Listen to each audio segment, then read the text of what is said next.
Hey honeycrunchers, it's me Jham and welcome back to honeycrunch321. In today's video, I'll be showing you guys how I did this Cactus Hearts nail art. For the cactus, I'm using this design.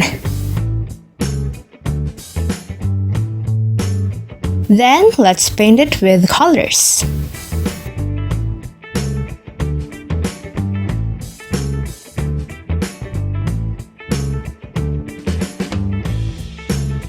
Then set it aside to dry.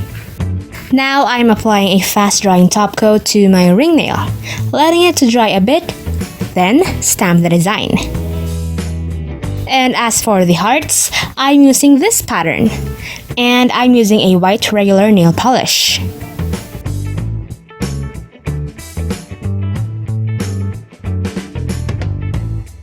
Then apply top coat.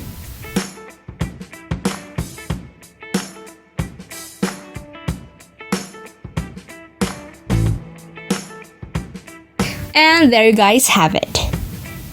If you enjoyed today's video, don't forget to hit like, share this video to your awesome friends, and subscribe.